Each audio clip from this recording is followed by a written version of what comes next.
Harambee! Eneo hili si hivyo. Mambo ni matatu. Ladies and gentlemen, good evening and welcome back to our channel once again. And it is my hope and prayer that the video is going to find you guys in good health. Personally, I am fine, as you can see. Kisumu is fantastic, and maybe you could also let me know where you are watching the video from, the county or the country, in case you are out of the republic. Ladies and gentlemen, William Ruto is a ruthless politician, very ruthless.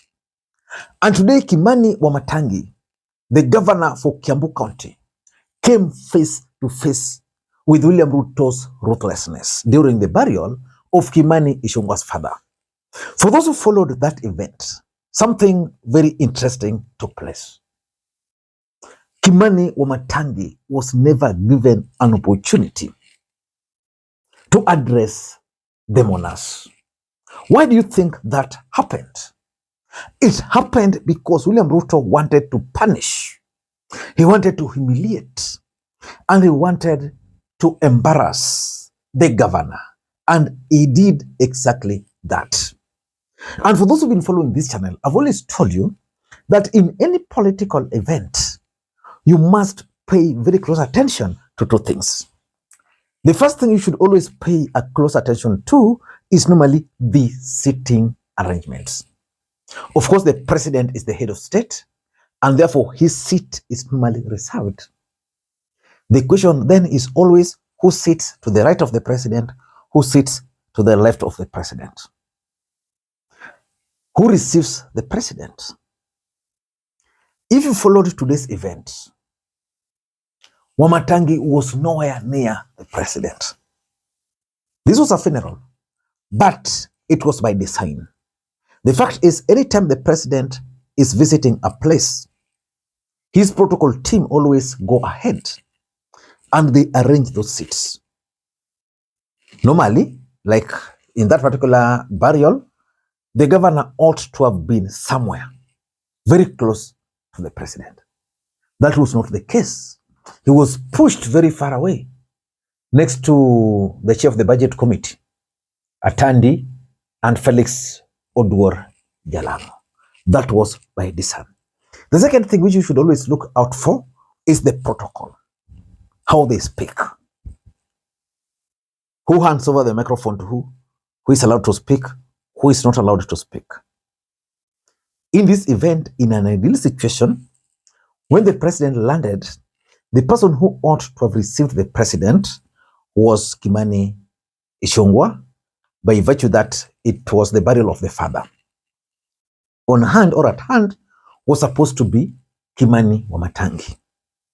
Of course, he took himself there, but you can clearly tell from the photos there that he was being pushed away from the president, or the president actually ignored him.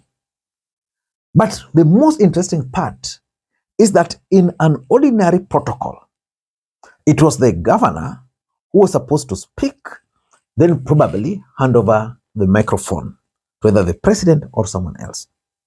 In this case, a different governor, the governor for Embu, Cecily Mbarire, was the one who introduced Wamatangi. That was embarrassing. That was humiliating. And you could even see the faces of the clergy there.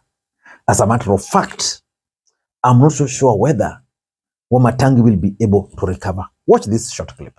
And because we do have some of your friends, the governors here, allow me to kindly recognize them. And I'll start with my sister, Governor Susan Keheka, the governor for Nakuru County, who is here with us. Thank you, Governor.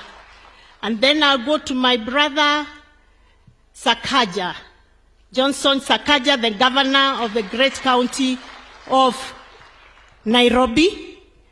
And then we have the governor of the county where we are, Governor Kimani Wamatangi.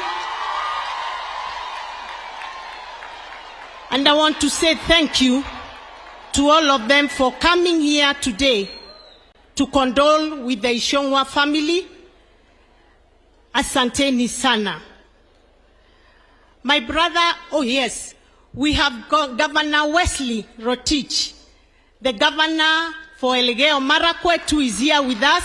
Thank you very much, Governor, for coming. I hadn't seen you. My apologies.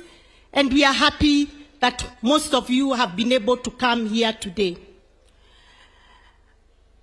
On my own behalf, I want to give the condolences of the great people of Embu County to this family, and we say pole.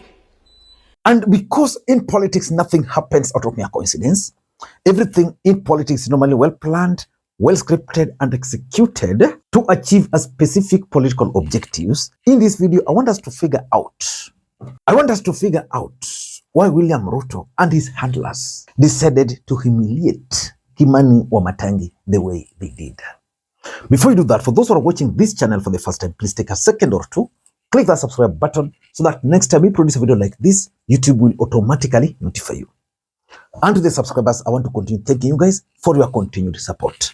Because without that support, this channel cannot be where it is. Ladies and gentlemen, without any further ado, allow me to dive in. What happened today, in my view, is not new. And it just proves the fact that politics is a very dirty game. But the objectives which the handlers of the president wanted to achieve are as follows, only four. Number one, I think the handlers of the president were under strict instructions from the president to ensure that Wamatangi was nowhere near the president. That is the ruthless nature of President William Samoei Arap Ruto. And the question is, why would the president humiliate Wamatangi in that manner? This was a funeral. It was in his county. Wamatangi's own sister died after Kimani Ichung'wah. He had to delay that burial. He had to fast track. He had to push forward that burial to allow him attend this particular one. But he was not even allowed to greet his people. Why? I think Ruto is punishing him for boycotting the last Kiambu leaders meeting, which took place at State House. For those who remember, a few weeks ago, William Ruto hosted over 6,000 Kiambu residents at State House. The governor was missing. In an ideal situation, the person who ought to have led that delegation would have been the governor. But he boycotted. Ruto marked him on that day. And today, he had to pay that price. That's number one. Number two, Ruto is also sending a warning to anybody who purports to be on his side, or anybody who is planning to leave him, that the train has left the station. That if you are opposed to me, I'll not care. I'll proceed even without you. That's exactly what he has done. He has ignored Wamatangi completely. Which means, according to Ruto, he cannot go to Kiambu County without Wamatangi. And that's the message he was telling them. That's the message he was telling Wamatangi. That I can come to Kiambu and do my thing and live without you. And number three, I think there is a cold war between the president and Wamatangi. And I've tried looking around. I think it has everything to do with some land somewhere. It has everything to do with some land somewhere. So this guy is being punished for refusing to release that land. I don't know whether he can be persuaded to change his mind, but that is the main issue. And lastly, 2027 politics is also taking shape. Ruto is showing his true colors that on this, I'm making a decision. This is the direction. So if you want, you join. That this is the direction. That if you want, you join. If you don't want, you stay away. But for me, I'm going this direction. Ladies and gentlemen, I don't know what to think. That's my take. But I think Wamatangi really was humiliated. Until next time, this is Makwiny. Bye-bye.